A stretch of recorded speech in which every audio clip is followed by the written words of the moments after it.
Millions of people die every year, but millions of people almost die every year as well. We hear of the success stories of those who come out the other side stronger, wiser, and better for their experiences, who mold their tragedy into triumph. Aaron Ralston, who cut off his own arm with a dull pocket knife in the canyons of Utah, or Danny Bader, who in his late 20s accidentally touched a live power line and died for a solid 8 minutes before coming back earthside. Both of these men went on to become motivational speakers, talking about how they used those moments to transform every other one to follow. But what happens when you come so close to death, you can literally reach out and touch it, and the contact left you marred for life, left wounded with scars that reach far beyond the physical and extend deep into the mental, emotional, and spiritual, leaving no piece of you unscathed? What happens when you come back from the brink of death, only to find yourself wishing that you hadn't? Welcome to National Park After Dark.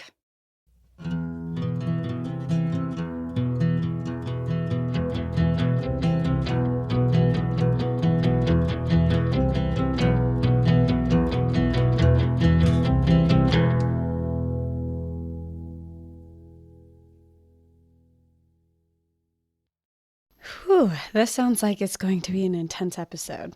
It's heavy for sure. So right off the top, this episode definitely warrants a couple warnings. Number one, and most importantly, we're going to be talking and making mention of suicidal ideations. So if you're not in a mental space to listen, please don't. And it also contains some graphic descriptions of an animal attack, because we are going to be talking about a bear mauling today. Oh man, you just... The second part there, the animal attack, just sparked everyone's interest and everyone's ears perked up like, oh, we're back. We're back to another bear attack. Yeah.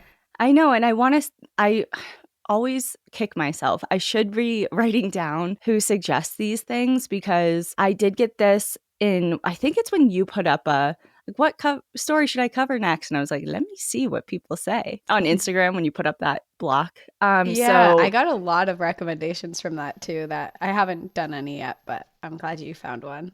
I did. Well, there are a few that I was like, okay, I already have that planned, or I already have that book, or I'm aware of that story.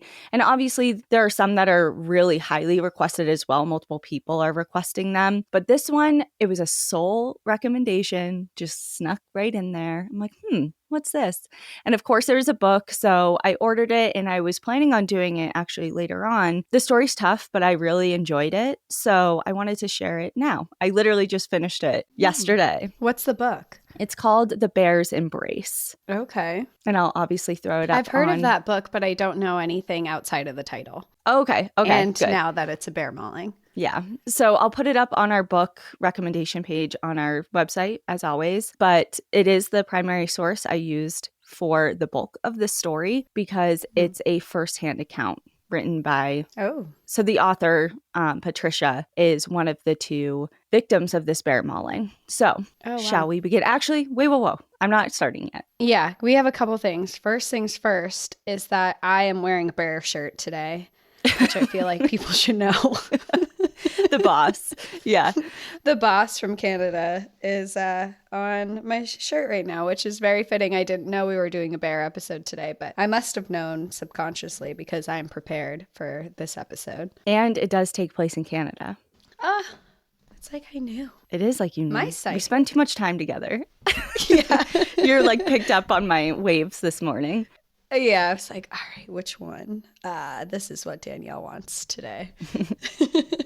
And second, which, most important. So we had our first Patreon live last night, and it was so fun. Yeah, we did. So we are starting this new segment on Patreon because we wanted to be a little more engaged for people who are subscribing on Patreon, and we found out that we can do live video on there. So last night we did our first live episode where we did park news and we did current events, because a lot of our stories, obviously, that we cover are long since happened. So we decided to do a current event episode and live stream. We used Crowdcast with Patreon Patreon, which allows everyone in the room to actually chat with us at the same time. So there's a chat box. You can ask questions. It was really fun. And it is still on Patreon if you're interested in watching it. So it live streams, but then it stays on forever after. So you can go on there and watch it and come hang out with us because we're planning to do it bi-weekly, we decided. Yeah, we decided live last night that we were going to do it or try to do it every other week. Obviously, with travel obligations and different things, it may not be exactly every 2 weeks for all time, but we are going to do our best to stick with that schedule. So if you're interested in joining our Patreon, now's a great time to do it because of that new segment. And we're going to switch it up from time to time as far as what we cover and what the theme of the night is and things like that, which we kind of talked a little bit about last night. So if you're interested. No, it might be fun. Oh, sorry, what? I'm thinking out loud right now. We could do a trivia night, a live trivia night. Yeah. That would be fun. That would be super fun. Wait, like between us or like with people? No, like I think we can bring people up. Yeah, you can. And you could have a trivia night and people would just have to not cheat because there's no one. No, but I'm saying like I think we can bring them up on stage. Like what if we could do it so like, you know how Spotify Live used to be able to do that? Yeah. Yeah, you can do that on Crowdcast too. But what if we could do it like you can bring someone up and I can bring someone up and it's our teams? Oh, we'll have to look more into this because that would be fun. Okay. We're brainstorming during an episode. Sorry. Yeah. Anyways, so I think that's it. That was like kind of the big announcement we wanted to make. Okay, on to the story. It was early fall 1983, and Patricia Van Tighem and Trevor Janz were happily on their way for a weekend of camping. It was September, and the slight nip in the air was quickly warmed by the sun, streaming in through golden leaves of the larches lining the road. Did I say road? Weird. I was like, road. How did I just say that? I thought you were just being fancy. The road. The road. You said it like kind of in like a sensual way. I felt like it came out in like a different accent. Road. Okay. This is serious. Okay. Sorry. Okay. Serious. The young couple. So sorry. Sorry again for cursing. That's my favorite line of Superbad. Like fuck. Sorry for cursing. Sorry, cursing. The young couple were driving south on Highway 2. Patricia, who often went by Trish, had won their weekend plans debate. Her husband, Trevor, had wanted them to go rock climbing, but Trish wanted to take the time to stretch their legs and get one last overnight trip before winter crept in. Spending their weekends outdoor was of choice.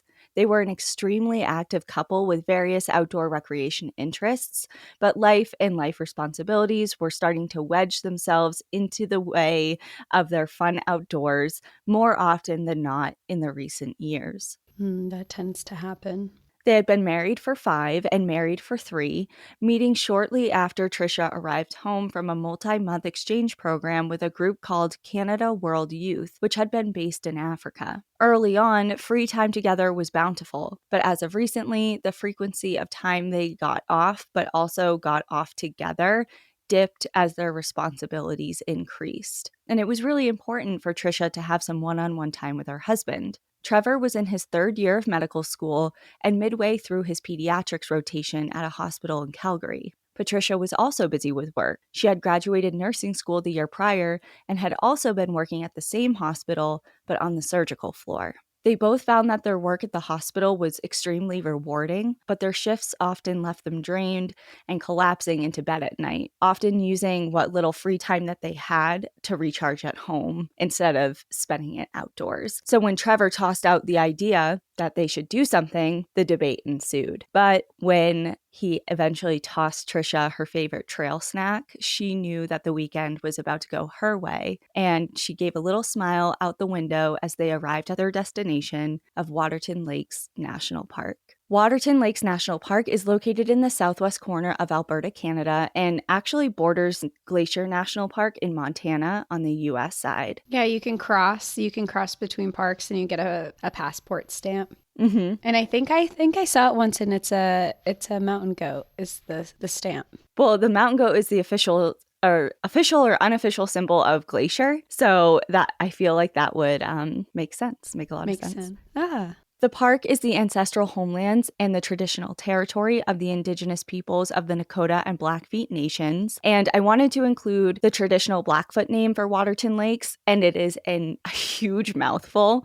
So I'm really going to try my best, but I wanted to include it because it's important. Of course. And I want to say it's pronounced Buktomuksik-imi, meaning inner sacred lake within the mountains. It's a beautiful name. If I pronounce it right, which I probably didn't, but well, the meaning's also beautiful. Yeah, that's true. Established in 1895, it is Canada's 4th national park, and in 1932, the Waterton Glacier International Peace Park was formed, and it was the first of its kind in the entire world, and the intention behind it was to promote goodwill between nations and underscore the international nature of protection of the wilderness. So just like a cohesive relationship between two nations prioritizing the protection of nature, essentially. It later went on to also be named a biosphere reserve and a World Heritage Site. Its landscape has been shaped over the centuries by wind, fire, glacial ice, and floods, making it one of the most distinctive mountain parks in the entire world. At about 195 square miles, the park covers the Rockies down to the prairie. Waterton is home to more than 60 species of mammals, 250 species of birds,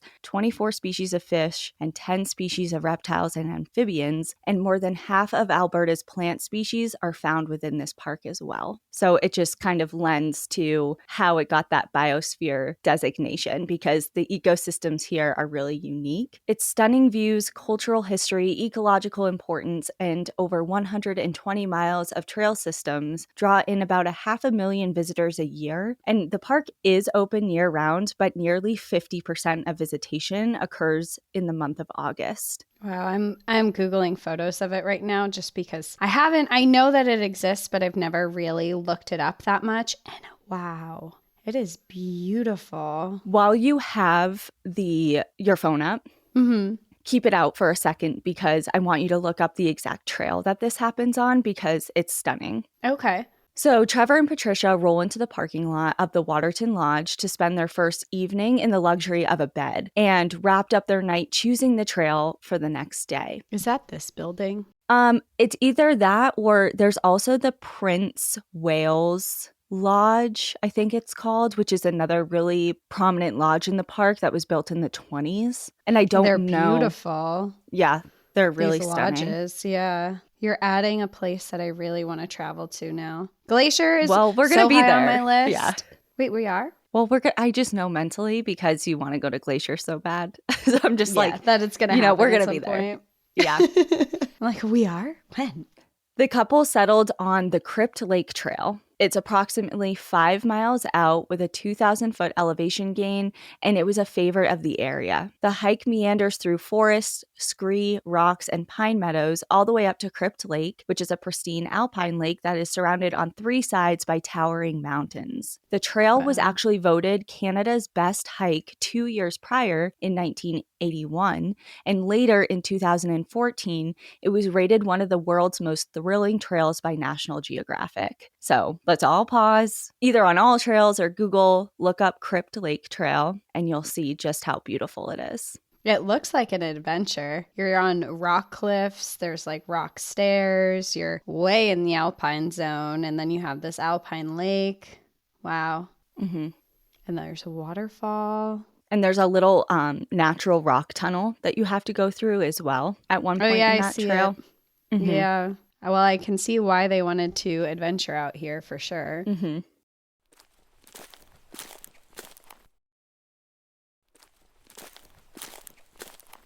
They rose with the sun the next morning to catch the boat across Waterton Lake, which was needed to reach the Crypt Lake trailhead. The forecast called for a sunny, clear day with some wind gusts, but snow to come in the evening. The pair considered returning back to the lodge that evening, just doing the trail for the day and coming back. But last minute, they packed up all their gear and prepared to spend the night camping. The boat dropped them off at the trailhead with 2 other hikers who quickly took off ahead of them. Trevor and Tricia took turns taking photos, taking in the sights, stopping for snacks, and making their way up the switchbacks. Tricia was 24 at this time, with a mixture of blonde and brown hair that swirled around her face, framing her striking blue eyes. She was slim, around 110 pounds, and had a figure of a dancer thanks to the many years of ballet classes she took as a child. She bounced along the trail as they passed families and what appeared to be a large school group with a dozen or so children and a couple of adults. They continued on, taking in the scenery, until a pungent smell wafted in their direction. Trisha immediately stopped and thought of bears, and she whipped around to Trevor and said, "Do you smell that?" "Yes," he responded. But after chatting back and forth, despite the passing thought in Trisha's mind about bears, they kind of just shrug it off and think that it's maybe some sort of plant or weird vegetation that it's just emitting an odd odor, and they continue on. Nearing the 5-mile mark, they reach the campground and drop their packs, and then continue on to visit the shores of Crypt Lake, which lies almost smack dab on the US-Canada border. So if you look up Crypt Lake on like Google Maps, it looks like it's almost spilling over into the US. That's how close. It's just separated by a couple of mountains into a glacier. Trevor makes his way to the shoreline while Trisha lays down on some of the slabs of limestone, and they both just soak in the splendid September day. As the sun starts to set, they make their way back to camp and set up before night falls. They set up their tent and hang their food cache, glancing over as the pops and crackles of a fire catch their attention. The 2 hikers that took the boat with them earlier that day were camping there as well,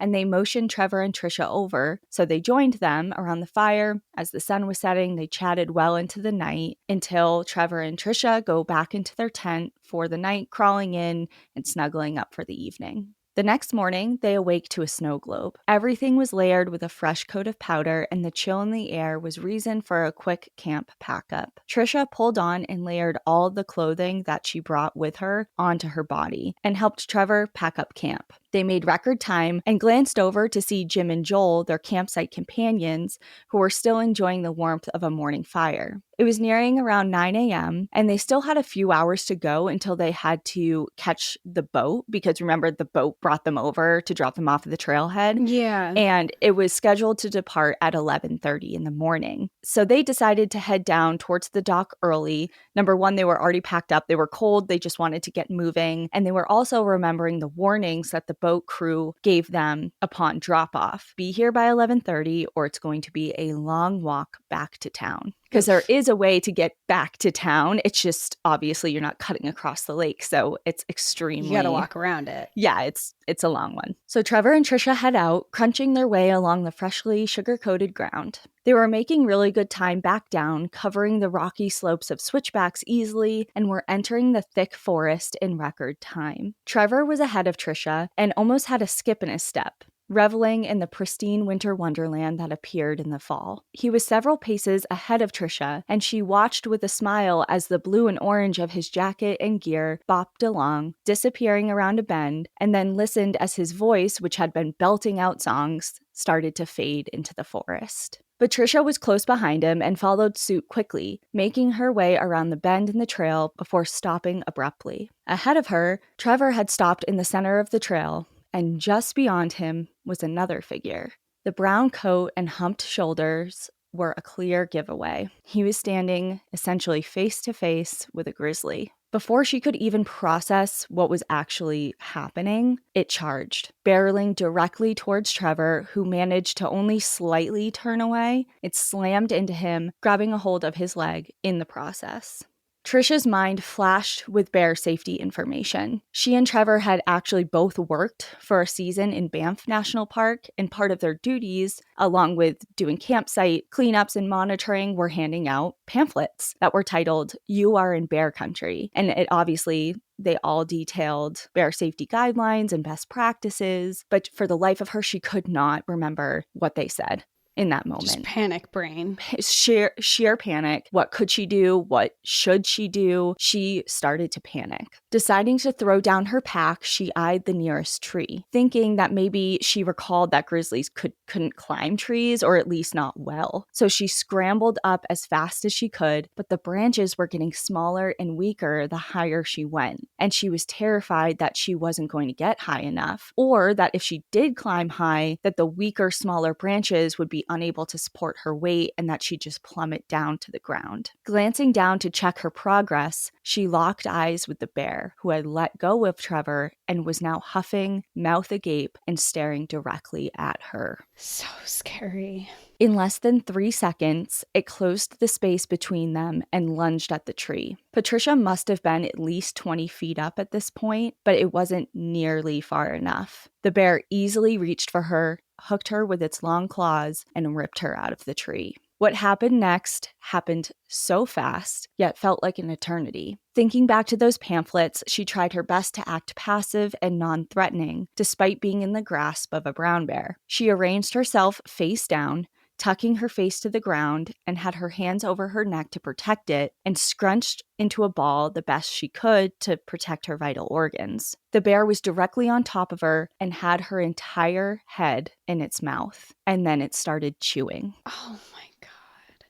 Trisha could hear its teeth scraping on her skull and her bones breaking in its mouth. At this point, she couldn't hear anything, but the sounds were stomach-churning. Her mind instantly wandered to her family, her large family, her mother, father, and 9 siblings, and how sad they would be if she died in this brutal way. She thought of Trevor, how their lives were just beginning. She didn't want to die, not here, and not like this. So she managed to wiggle one of her hands free and reached up behind her. She didn't want to further anger or agitate the animal, but she did want to throw it off, to disorient it or confuse it or just give it pause long enough to give her an opportunity to do something. So she reached up and felt for its nose, and once she found it, she grabbed it and twisted. Not with full force, but enough to startle it, and her tactic worked. The bear let go and backed off. She heard it huffing and taking steps backwards, and then silence followed. Trisha, still face down, peeked up and saw that the bear was retreating but still had its eyes on her, so she remained as still and quiet and unmoving as possible until finally the bear moved away and out of sight. With the bear gone, Trisha took stock of her condition. At first, she wasn't even sure that she was alive until she heard her own breathing. There was still no pain, but she was laying directly on the snow-covered ground. She was shivering and freezing cold. I forgot that it had just snowed. Petrified that the bear wasn't far off and could return at any moment, she lay motionless in a face-down position. Overcome with chill, she knew that her pack with her sleeping bag was nearby because, remember, she threw it down before she tried to climb the tree. But suddenly, she was unable to see. So she reached slowly and blindly for her pack until she finally found her sleeping bag, wrapped it over her, and hunkered down. She tried to call for Trevor, but words wouldn't come out of her mouth. Inside, her mind was screaming for him, but she was unsure if something was wrong with her voice or her mouth itself. She could barely get more than a whisper out. Weighing her options, she was frozen with fear, and ultimately decides to wait where she is, face down against the cold ground, praying that the other pair of hikers came by them soon on their way to the boat, because she knows that they're going to be traveling this exact path. And they're still on the trail pretty much.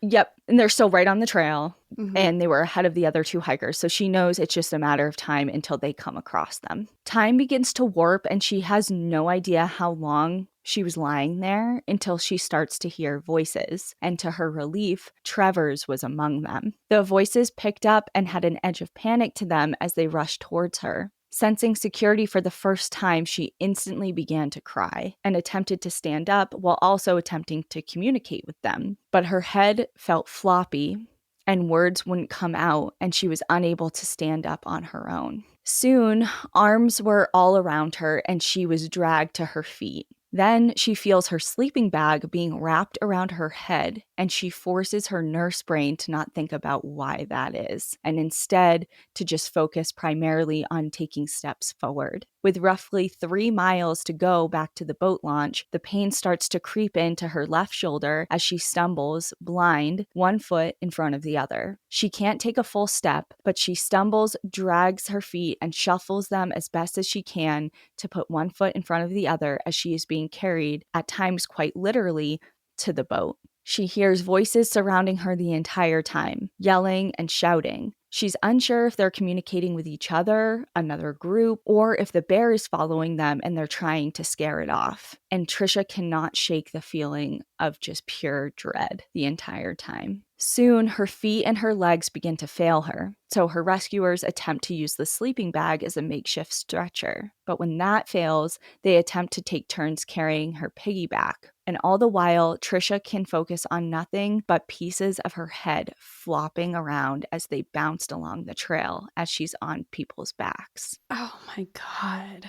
Soon, the piggyback tactic fails. At this point, Trisha is essentially dead weight, and it's really difficult to, even though she's a small person, she's, roughly 110 pounds, she's a small girl, but being dead weight with significant injury is just, it's hard to transport her. So they suggest leaving her and Trevor on the trail while Jim and Joel run ahead to get help. But she, upon hearing this, she starts to panic. She is just filled with this sense of dread that the bear is going to come back or has been following them. And she just resists that plan so much. And she's so terrified of being alone that she just pushes herself even harder to prove to her rescuers that she can make it without being left there. Her helpers are encouraging her the entire time, giving her encouragement along the way, but she hears the sharp edge of concern in their words, and she can almost imagine the worried glances that they are silently exchanging amongst themselves. Like they're trying to keep it together, but she knows something is really wrong that she can't see yet. Yeah.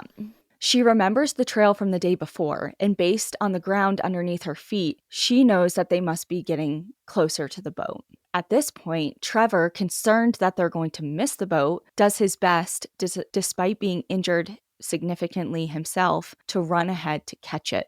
The next sentence she remembers hearing is, "I'm Jim and I'm a paramedic." And at this point, relief flows over her like never before. She's hauled into the boat, wrapped in a blanket, and is tucked into a corner. And it's at this point that the pain really starts to set in and starts to hit her. And she just remembers her brain screaming, "No one touch me, no one touch me." Like she's just so painful everywhere. And the rocking and slapping of the boat up and down on the waves as it hurtles towards civilization is enough to keep her on the brink of blacking out from the pain.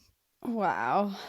That, I can not in this aspect, but I know kind of what that's like, because when I've had major surgery before and then I've had to be in a car after and just the small little bumps. And this is, I'm sewed up and I'm healing. She's wide open just after this. So I can only imagine. And I was in a lot of pain, and I can only imagine what it's like. Open wounds, the adrenaline has worn off. You're on no pain medication, and now you're It's so tough, and it just gets worse.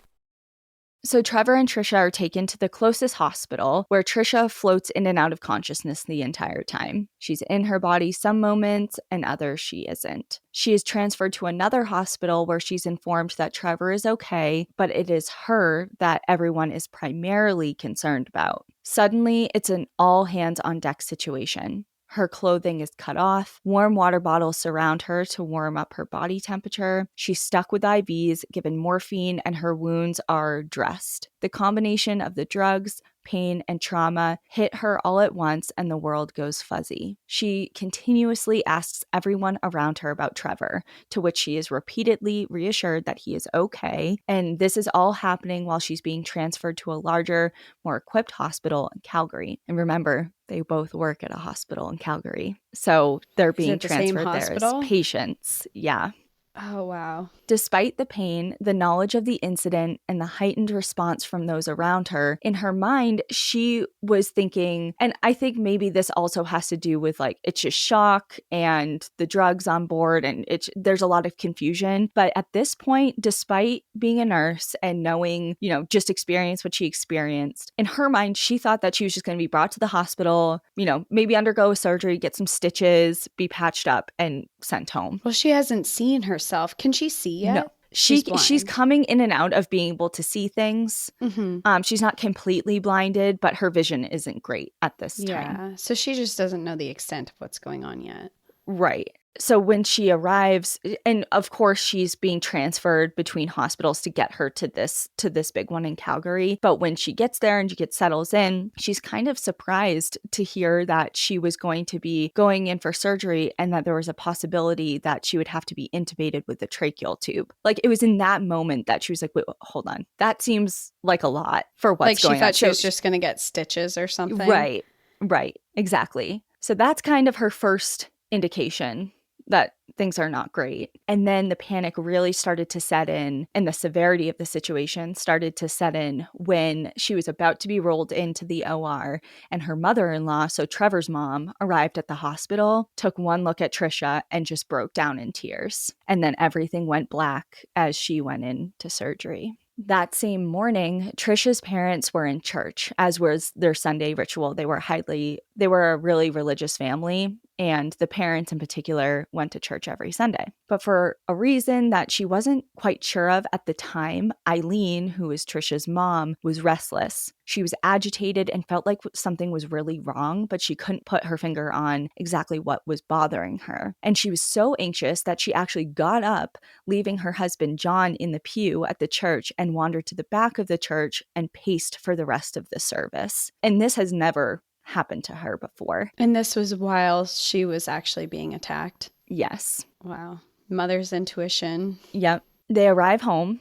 I mean, nothing happens at church. She's kind of confused at why she's feeling this way. They arrive home without incident, nothing, no news, nothing happened. But not even an hour passes from the time they get home until they receive a phone call that their daughter and their son-in-law had been in an accident and that they needed to get to the hospital. The details were unclear. No further details other than that was shared with them at that point. And it wasn't until they arrived at the hospital that the doctors explained exactly what type of accident happened and that a grizzly had attacked the couple on their hike. Eileen, John, and Trevor's family waited anxiously for hours in the lobby of the emergency room, praying that Trisha would pull through. And of course, she wrote this book, so she does. The first week of recovery, she's in and out of consciousness, unable to stay awake and present for very long at all. She remains heavily medicated, wrapped in bandages, hurting and aching all over, but especially in her head, her left shoulder, and her left hip. She's vaguely aware of the nurses filtering in and out, checking her vitals, scribbling down notes, and caring for her. And she also feels the presence of her family, occasionally reaching for her hand to grasp as they whisper prayers and I love yous into her ear. She's unable to see or respond, and she continues to drift in and out of consciousness for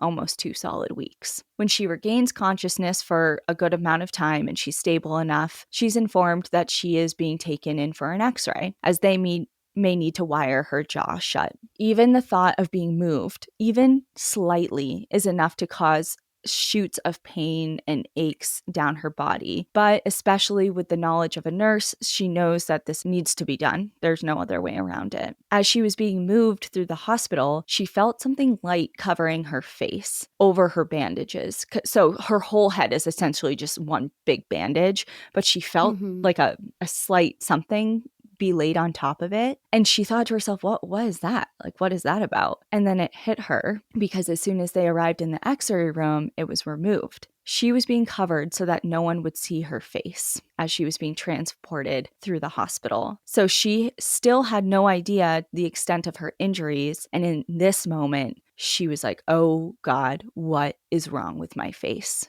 Like, this is when it whatever started it is so bad that the public can't see it. Yeah, right.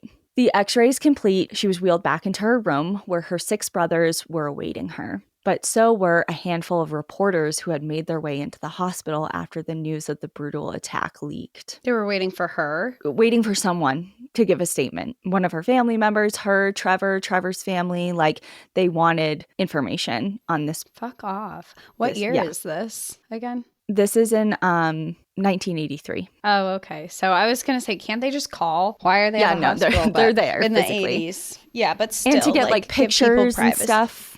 That's so messed up. I know. Growing up outside of Calgary, their large family spent a lot of time fishing, camping, and hunting. The love of the outdoors touched many of the children, including her brother Kevin, who had a particular interest in birds early on in life, and he actually joined the Calgary Bird Club as one of the youngest members. Like, usually, That's birders very wholesome. are, older, but he was one of their youngest members. And being a part of that club actually led him to his first job at Jasper National Park, and then later into various different positions in Kootenay, Banff, and Glacier National Parks. Her Very brother cool. Bernie worked for a geophysical exploration company, and of course we know that Trisha loves the outdoors deeply as well. 3 of Trisha's brothers, Bernie, Greg, and Tom, offer to go back to the park to gather Trisha and Trevor's things, finding themselves restless, waiting at the hospital, and wanting to be of use. Mm-hmm. When they arrive at the park, they are informed that the bear responsible for the attack had already been tracked down and killed. Rangers offered the men the chance to see the bear, and they agreed. Bernie, in particular, says of this moment, quote, "Being in the presence of a bear that wreaked so much havoc on my family is chilling. I don't know if it makes me feel much better, though, seeing her dead. She was just an animal doing what animals do." At this point, it is now 3 weeks after the attack, and Trevor and Trisha have separate but nearby hospital rooms, both of which are decorated with cards, letters of well wishes, and flowers. Combined, they have undergone dozens of surgeries. And of course, Trevor survived, but he is also badly hurt, just as Trisha is, but just not as significantly. Because the bear grabbed his leg. Yes, and we find out a little bit more about what happened a little bit later on. But what Trisha saw was that it grabbed his leg and started mauling him before she turned to run up the tree. So she only kind of glanced at what happened to him. Mm-hmm. And of course, he was able to, quote unquote, run, scramble himself to the boat. He was ambulatory. Like, he was able to walk on his own. He made the 3-mile walk. Right. And he was able to do that. So Trisha and him, yes, were both mauled at the same time, but Trisha definitely got the worst of the attack. Mm-hmm. But obviously, he was still mauled by a grizzly. So he's still injured as well. His jaw is wired shut at this point. His face is really swollen and twisted, and the right side of his face was pretty paralyzed at this time, and his breathing was really labored and shaky. The days are painful for Trisha, but the nights are too, as she is plagued with reoccurring nightmares about bears. A month passes, and Patricia studies herself at length in the hospital mirror for the very first time. Her hair is cut away, and her scalp is being held together in a patchwork by hundreds of sutures. Drains stick out from her head, and various pieces of her scalp tissue are black and necrotic. Her right eye, which for weeks was way too weak to open without assistance, is now finally strong enough to hold open without aid, but not for a very long amount of time. And the tear duct is destroyed, meaning that she constantly has to mop away moisture from it with a tissue. Her left cheekbone is completely gone, but she knows that there are plans to reconstruct it in a future surgery by taking parts of her ribs to reconstruct her cheek. Her left eye is covered with skin and muscle grafts from other parts of her body, and there's a small slit in the graft that acts as the opening to her eye as her eyelids were ripped away. And her damaged left eyeball is tucked behind the skin graft and kept moist with ointment and drops. But it's non-functioning. She can't see out of that eye anymore. Her nose is healing after being broken in several places, but her jaw remains broken, even though they warranted it didn't need it to be wired shut, but it's still broken. And there are sutures inside of her mouth that hold her lips open, and the tissue across her face and her scalp are crisscrossed with suture, scar tissue, or both. Her head, which at one point had swollen to the size of a soccer ball, has come down a bit, but was still aching and puffy. She was absolutely devastated. She says, quote, "I feel sick to my stomach. What I see isn't even me." That's so scary. And that's a month after her attack. And it's the first time she's seeing herself. Yep. Like, she said that she glanced, like, if she was passing like a window or something, she would like glance over. But number one, she only has one functioning eye, and the eyelids were so weak that she'd have to like take her fingers and open her eyelid to see for a really long time. And it's at this point that she finally can open her eye on her own for little periods of time. And this was the first time she actually stood in front of a mirror and looked at herself. And just the devastation that emanates through her words in the book is so, it's hard. Because I don't want to say that she was conceited in any way, but throughout her writing, she made a point to say she was really happy with her looks and her life before the attack. And just the disfigurement that came after was something that she grappled with really, really badly. Well, what you look like is a huge part of who you are. And when you look in the mirror, and you see yourself in such a disfigured way and just such a graphic way, I can't even imagine. I mean, it must be so difficult to look at yourself and see that, especially, I mean, she's in her 20s now. She's seen herself for years and years. She's happy with how she looks. When you're in your early 20s, especially, I would say that's like the height of when you really care about what you look like too. I mean, as you get older and when you're younger, you don't care as much, but your 20s is like the time that you care the most. So I feel so bad. I know, it's hard.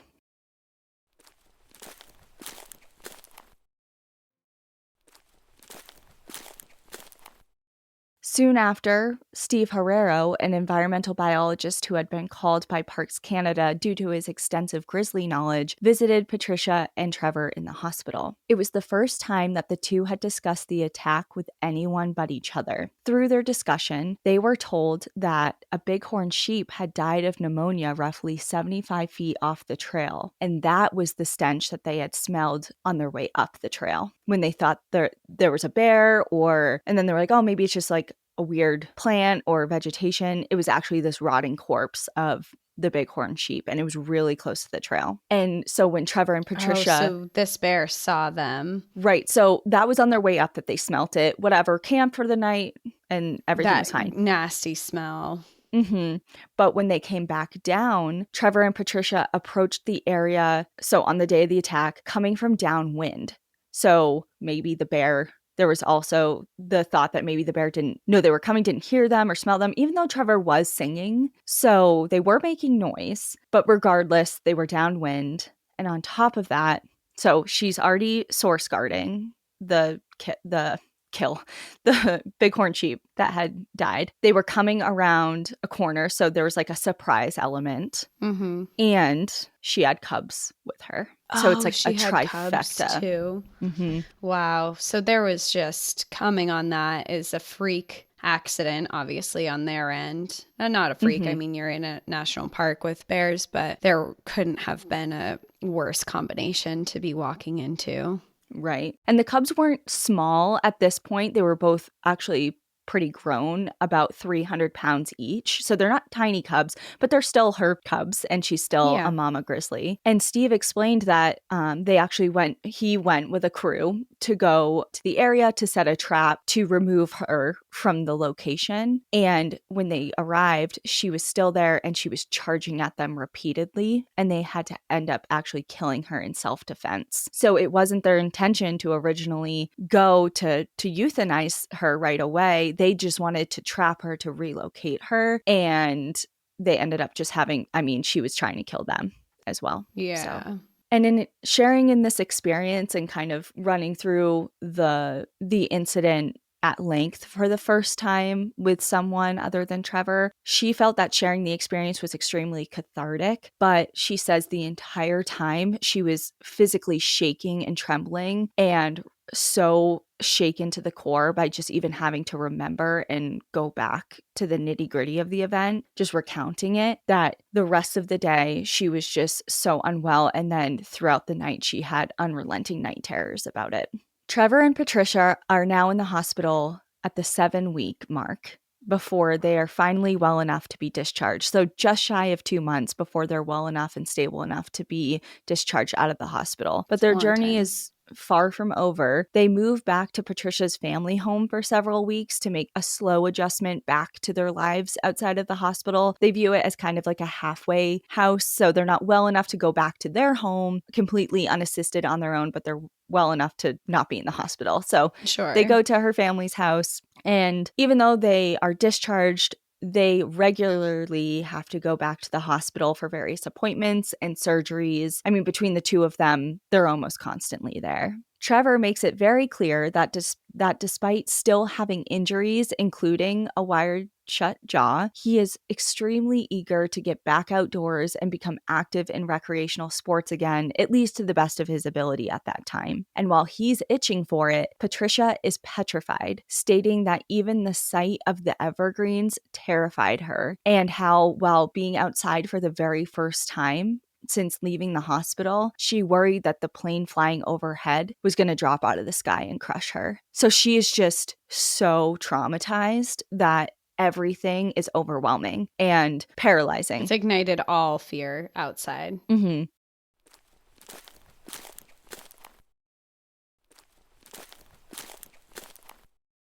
So being on two wildly different emotional separate pages following the incident starts to really disrupt their relationship. And when they make the move back to their own home and time goes on, Trevor falls back into his quote unquote normal self and doing his best to get back to some sense of normalcy in life. He's outgoing and social again with others, but the rift that starts forming in their relationship leaves him somewhat cold, distant, and uncommunicative with Patricia, which in turn leaves her, who is already in such a fragile emotional state, feeling extremely isolated and lonely. They eventually seek out therapy and go to couples counseling to hash out what has been unfolding at home. Trevor is happy to be alive and wants to take advantage of the second chance that they were offered, and is starting to grow really tired of Patricia's night terrors, apprehensions to go anywhere, and the need to continuously talk about the attack at length. So that's his complaints in therapy. And meanwhile, hers are that she's upset that they both look like this, that they're physically disfigured, that they're mangled and they're no longer themselves.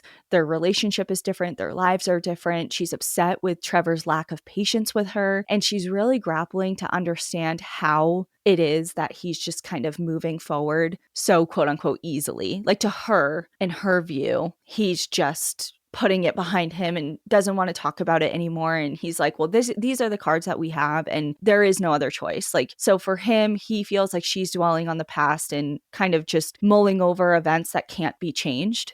And to her, she doesn't understand why he doesn't want to process that and that he can just move forward. Yeah. It seems like they're dealing with this really traumatic event in two entirely different ways. And they're just not meeting eye to eye on how, like, it sounds like he's trying to, the way he's healing is getting back to a normal life. And the way that she's healing is that she has so much trauma that she needs to unpack and figure out before she can do that. And they're just on different wavelengths. Right, exactly.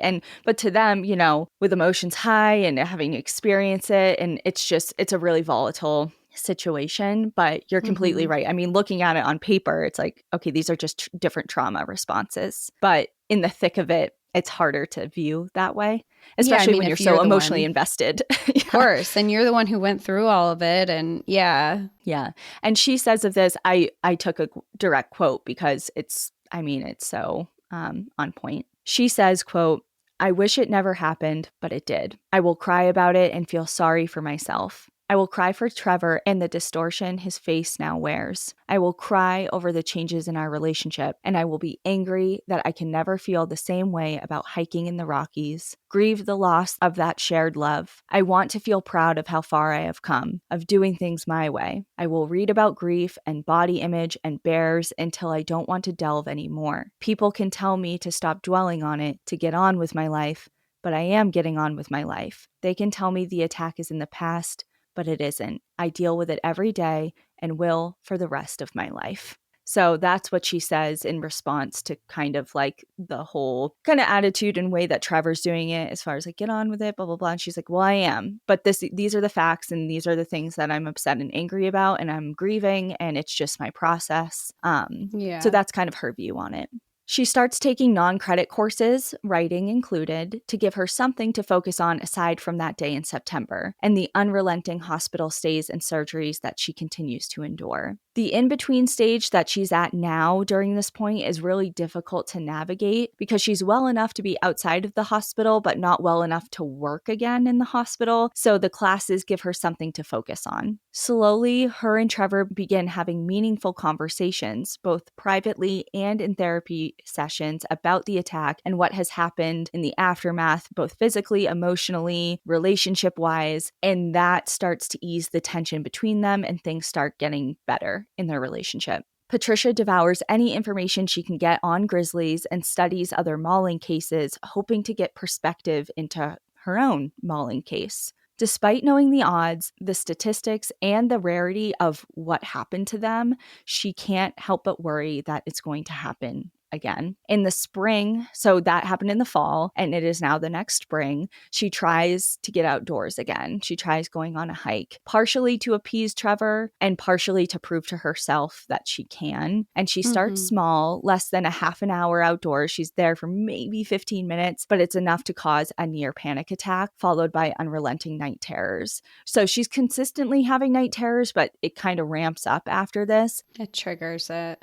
Yeah, but she does continue to try in isolated circumstances to get out even just a little bit. But the entire time, she's constantly scanning the tree line. Her heart is pounding. Her hands are sweaty. Like she's just having such a visceral response. And I mean, it really hasn't been that long. 6 months later, she's trying to get out there. She's still going through surgeries. I'm sure she's still healing from the extent of her wounds. I mean, getting out there after such a horrific attack, only 6 months after, while you're still going through all this, I mean, that's huge. And it is. I can see why she's having such a difficult time. She also reflects a lot on the day of the attack, going over every little detail, but not just the gruesome ones. The details that led to her coming out alive. A lot of things came together that day. We kind of talked about how, unfortunately, it was like a trifecta regarding the bear attack, as far as all the different factors that kind of came into play at once.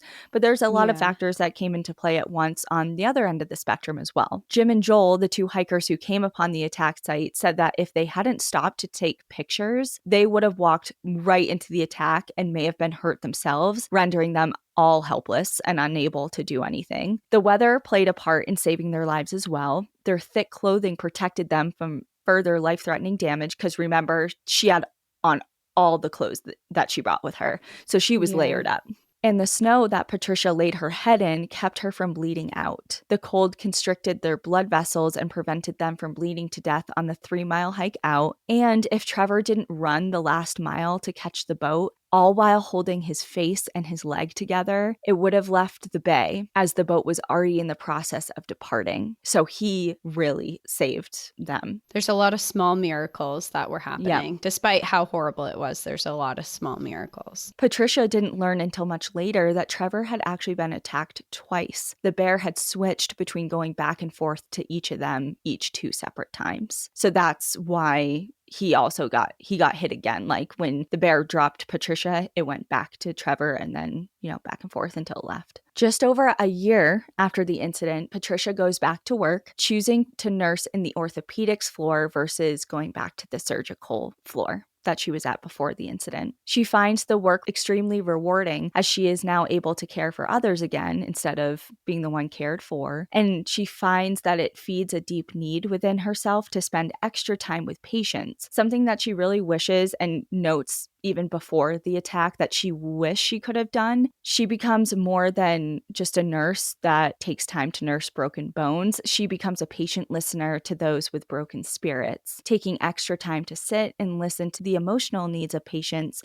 versus just tending to their physical needs. One day, she sees a familiar name, Tom Braden, on her floor and recognizes him as being a doctor that first cared for her in the immediate aftermath of the attack before she was transferred to a different hospital. He became a patient after breaking several limbs in a car accident that he survived, but his pregnant wife did not. Patricia spends a lot of time with him and quickly realizes her approach with patients is starting to create a rift between her and other nurses who cast her out of their social group. She comments on this, and again, this is the other direct quote that I took out of the book because it just hit me so deeply because even though obviously I didn't survive a grizzly mauling, I can relate to the sentiment a lot. Mm-hmm. And I think others can too, who go through a traumatic experience and then try and fit back into normal life. Yeah. So she says, quote, "The other nurses and I move in separate worlds. I can't relate to the conversations about shopping and holidays and dinner parties. I am so close to my own suffering and that of my patients that the daily activities of life seem mundane and irrelevant. Nothing but pain seems to have any meaning." So she's just like,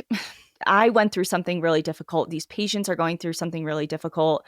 I could care less about what like you're doing this weekend. You know, it's like she's just so in a different world now that she's finding it really difficult to relate to the normal workings of life for people who haven't gone through such a traumatic experience. Yeah. Well, when you've been through things that are really difficult, there's such other things are so meaningless when you hear other small problems. It's kind of like, why are you focusing? And I know you said, I feel like a lot of people can relate to it. And immediately I went back to our vet tech days when I was in kidney failure and I was on dialysis, and I would come to work and people would be complaining about the stupidest things. And I would just be like, God, you don't know how lucky you have it. Like, just leave that there. It's like the fact that you have the ability to complain about something like this, you should be thankful, because there are so many things that are bad, and that's not one of them.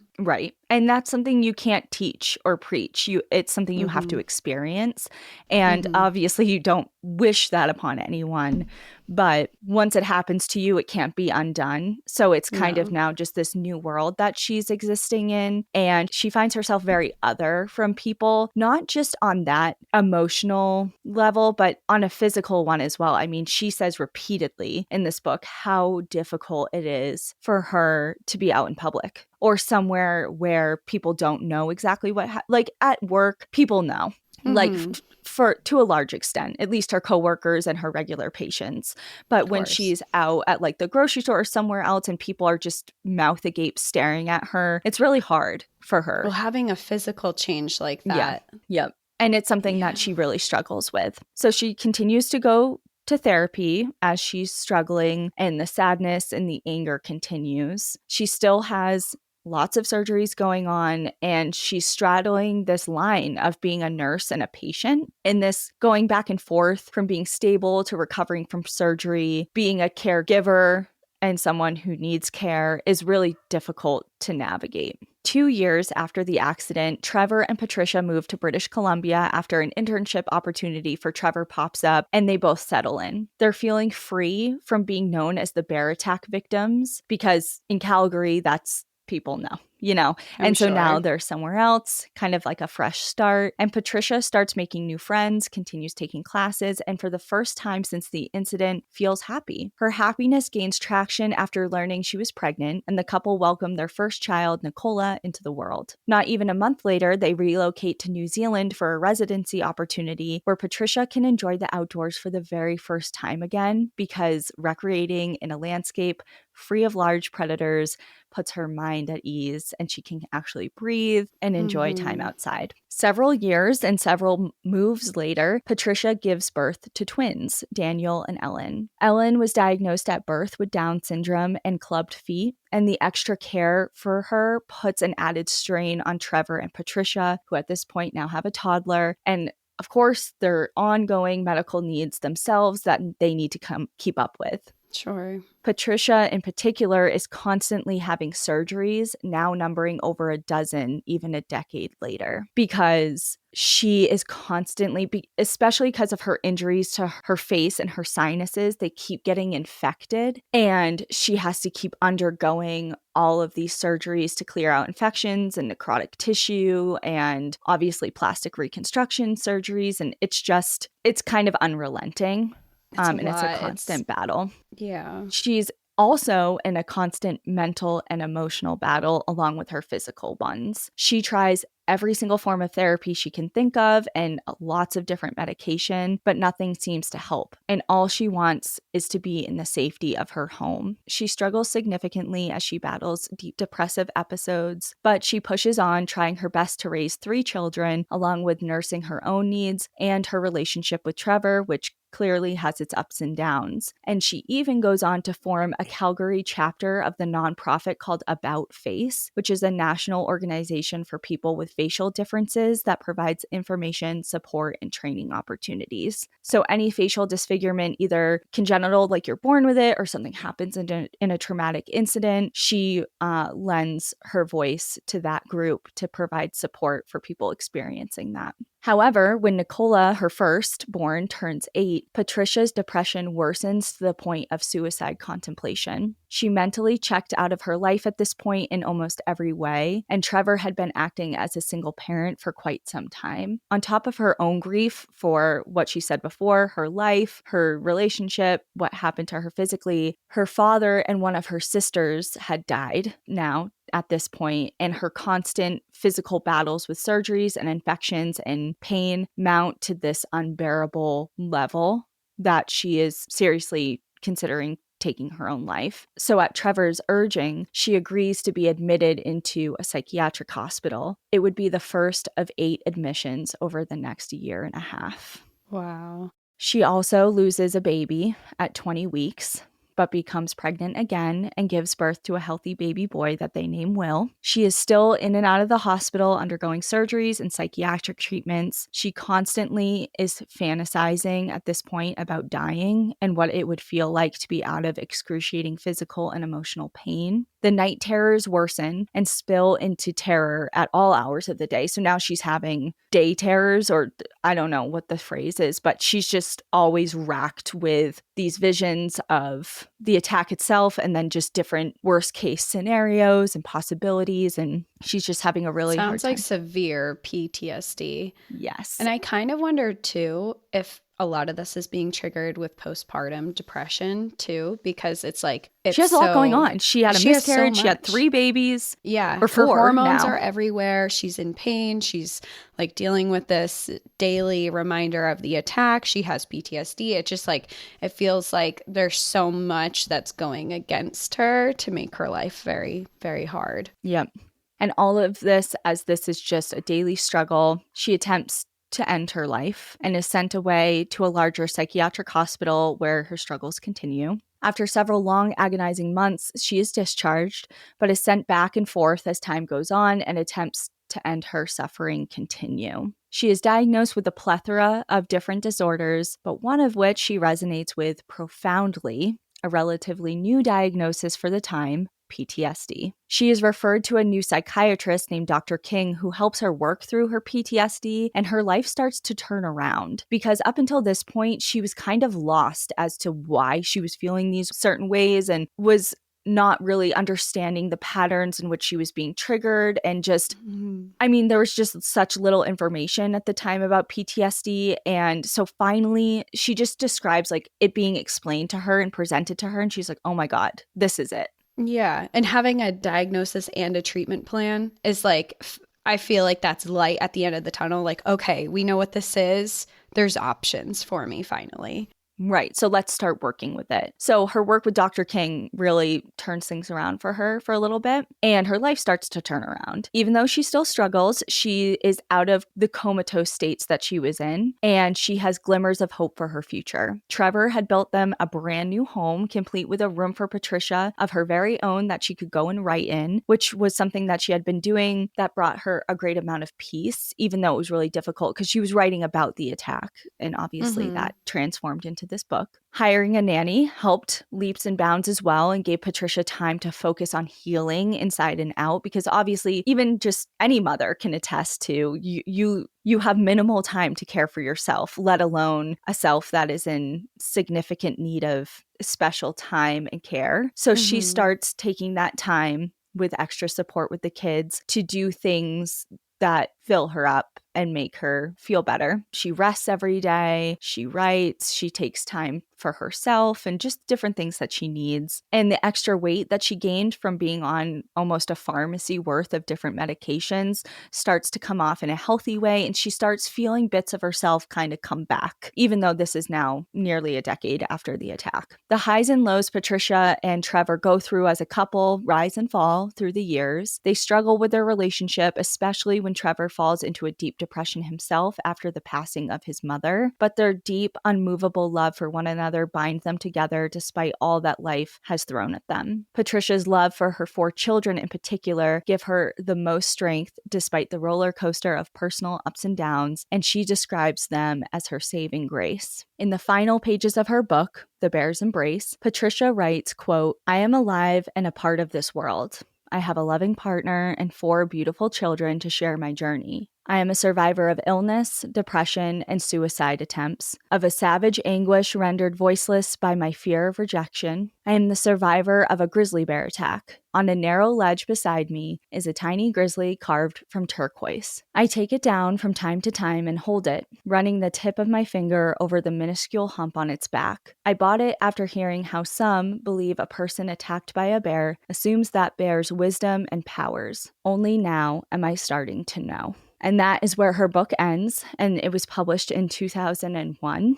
Sadly, on December 14th, 2005, Patricia ended her life at the age of 47 in a hotel room in Kelowna, Canada.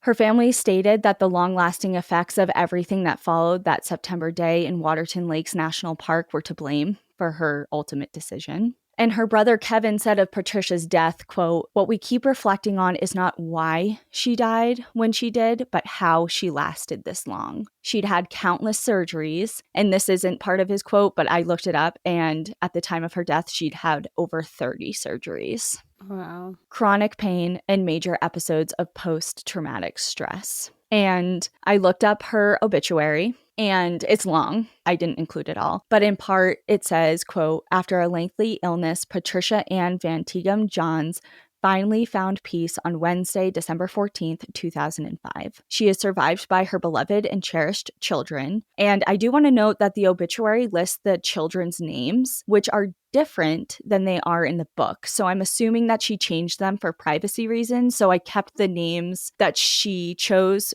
in the book. Okay. And I'm not going to read them here because she obviously made that decision for a reason. Born and raised in Calgary, Patricia graduated from St. Mary's High School and later completed the nursing program at Mount Royal College. In 1989, she received her Bachelor of Science Nursing with distinction from the University of Victoria. Patricia served proudly as a nurse at the Calgary Foothills Hospital. Despite requiring multiple surgeries, enduring chronic pain, and suffering episodic mental illness, Patricia was an understatedly effective volunteer. She established a Calgary branch of About Face, which supports people with facial disfigurement. After the birth of her daughter, Patricia made significant contributions to Ups and Downs, a resource for families of children with Down syndrome. She recently initiated an information night and support group for Nelson parents addressing the developmental challenges of special needs children. And beyond those endeavors, Patricia gave inspirational public addresses and wrote with brave candor, attracting national and international media attention. Patricia was perhaps best known as an award-winning author, in particular for her novel, The Bear's Embrace. This work began as a therapeutic attempt to deal with the lasting pain, disfigurement, and trauma of the grizzly bear attack Patricia survived in 1983.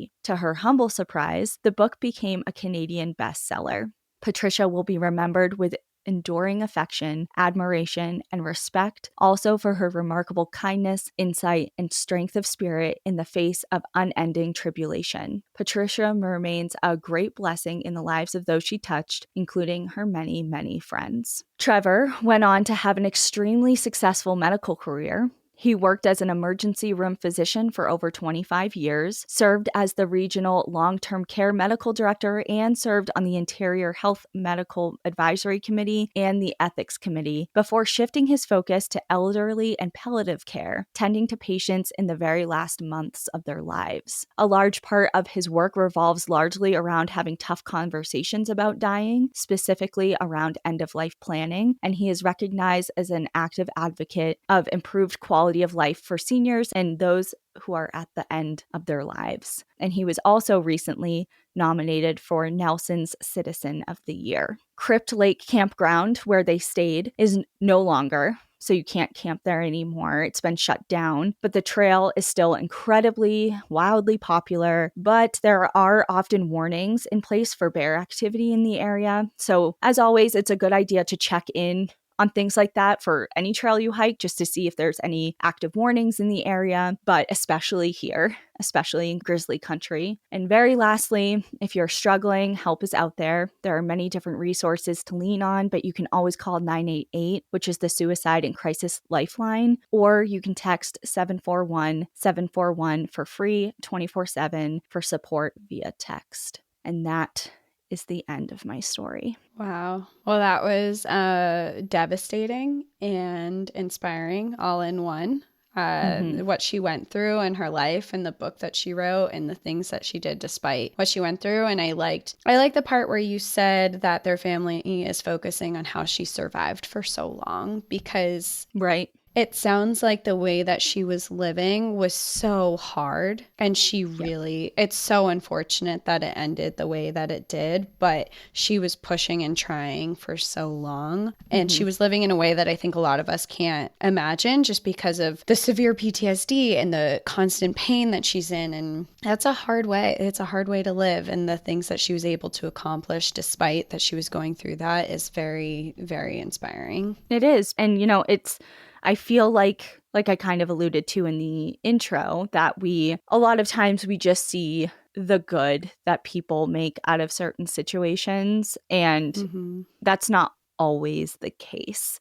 Like, yes, she did do a couple of speaking engagements. She wrote this book, but the book wasn't, it was so raw. And like her obituary stated, it started as a therapeutic exercise. It wasn't meant to be like, this happened, but look what I did. And Nora McInerney, who is the author that I really love, I talked about during my Ode to Ian episode, that she's the author of Hot Young Widows Club. She lost her husband, her baby, and her dad all in the span of like 2 months. And she's just a really great writer. But she has this saying that she says, when life gives you lemons, you are under no obligation to make lemonade. Like, just because something bad happens to you, it doesn't mean that you now have this obligation to transform it into good. And I think that a lot of times we have that like expectation and mentality of others, like not only for ourselves, but for others. When you see someone come out of something on the other side, so like on the up and up, kind of like Trevor,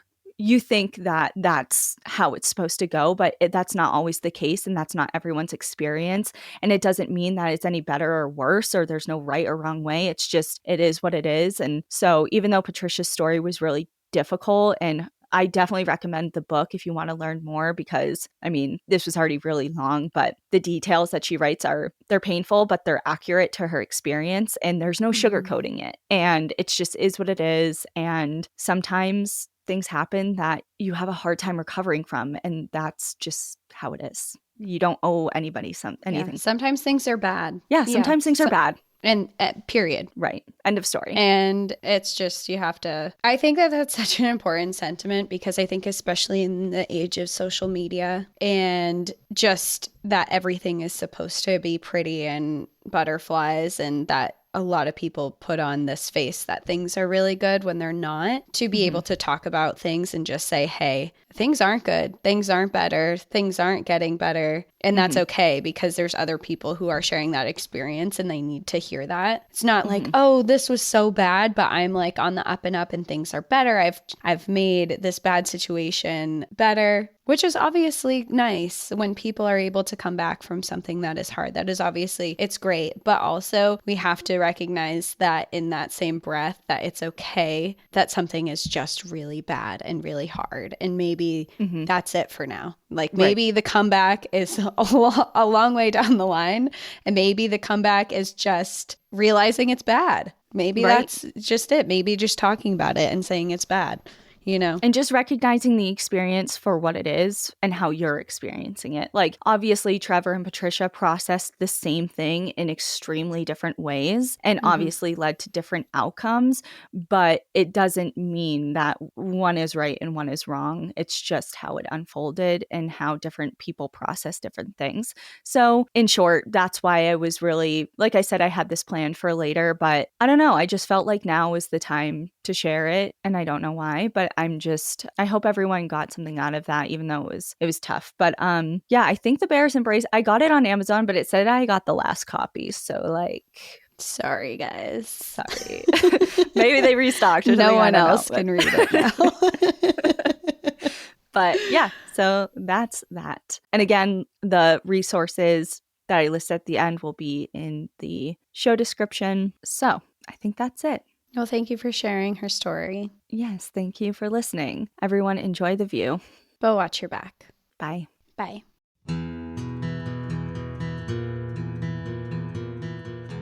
Thank you so much for joining us again this week. If you have a trail tale or story suggestion, send us an email at stories@npadpodcast.com. Follow us on Instagram and Facebook at National Park After Dark and on Twitter at NPAD Podcast. Join our Outsiders Only community on Patreon or Apple subscriptions to listen ad-free, unlock monthly bonus episodes, and exclusive content. And remember, when you support our sponsors, you are supporting our show. For our exclusive discount codes and source information from today's episode, check out the show notes. For more information on our show, our book recommendations, merch updates, and more, visit our website at npadpodcast.com. And please rate, review, and subscribe from wherever you listen to podcasts.